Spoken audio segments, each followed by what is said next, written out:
processing occurs at an unconscious level. Now, I've had a sense of that, and I'm sure the listeners have, but that is mind-blowing that that's a fact. It is a fact. It's mind-blowing. Can you talk about that? That one thing, of the many things in the book, is huge. Yeah. Well, I will describe for you an experiment that illustrates that so people can understand how a scientist would even approach something like that.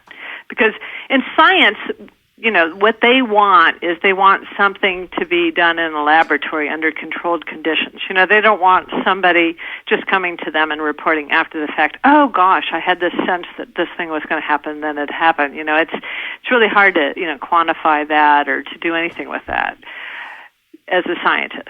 So it's nice, you know, anecdotal information, but science will never accept anecdotes.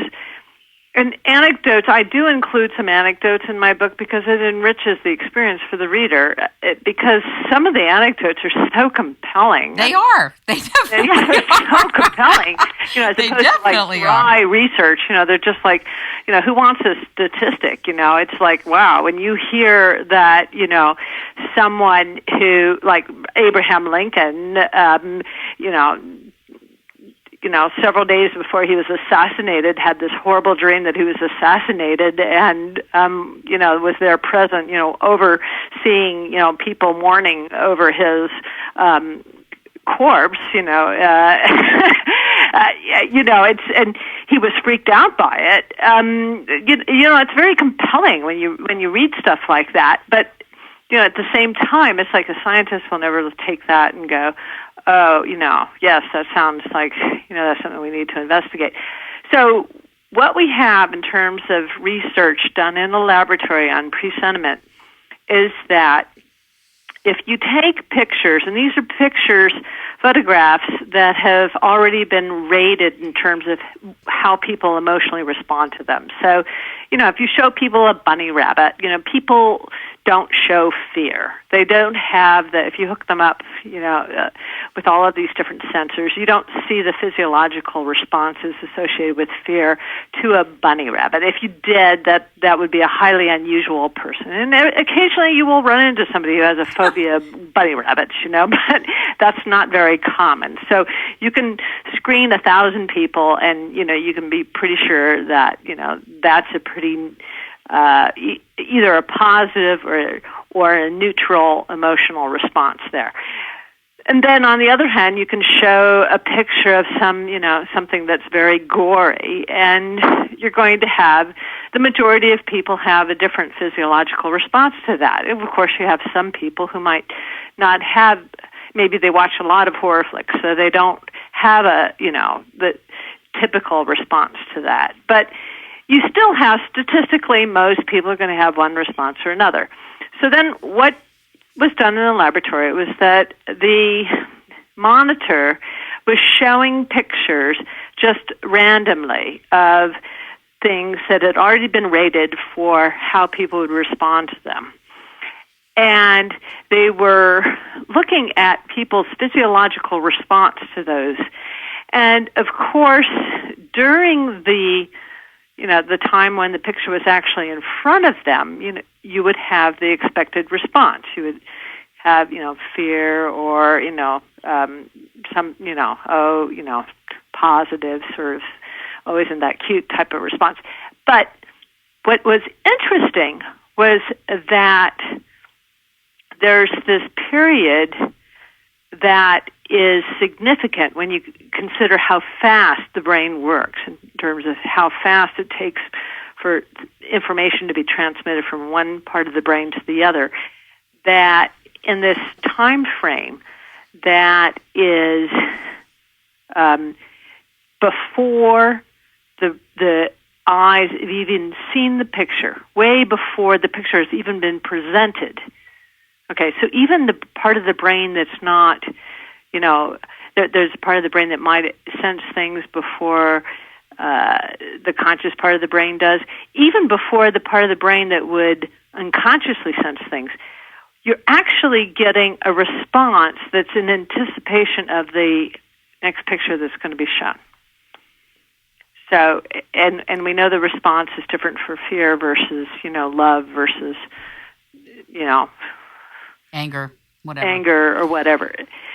So what I'm saying is that even before the picture's shown, there and because there's a little bit of delay between when the picture's shown and when people have a physiological response sometimes, but actually these people were showing at this deeper level, they were showing a response even before the picture was shown. So it showed that it's more than just they've seen the picture and unconsciously they're responding to it before they consciously respond to it. This even goes before that, and that's what's really remarkable.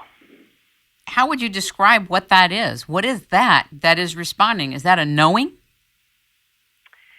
That is, I think that what's helpful for people to understand is that it is adaptive to actually see things before they've even started coming at you. And I think that I've never heard it said that way. That's interesting. We have that capacity. And that's one of the things I talk about in my book is that a lot of scientists, they think in terms of, is this evolutionarily adaptive? And if you think about it, psychic phenomena can be incredibly adaptive, incredibly put us at an advantage over someone who doesn't have those abilities. Provided that we, pay attention to them. And so here we are living in a society that tells us these things are impossible because of this model of the brain that is based upon the assumption that all of these reports by people that go back thousands of years are false. And if we adhere to that model, then and exclude these phenomena that actually may have a strong adaptive, like intuition. A lot of people actually now, intuition has become a very positive word. Why has it become positive? Because the reality is our intuition is more trustworthy than what our brain can rationalize and fool us into believing, because we have, all these reasons why we would like to believe that.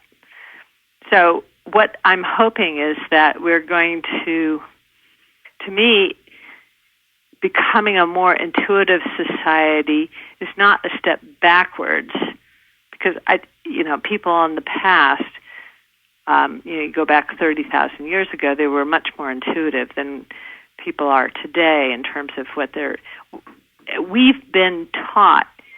We still have intuition. We still have that ability to do these things. It's just that we've been taught to discard them and ignore them.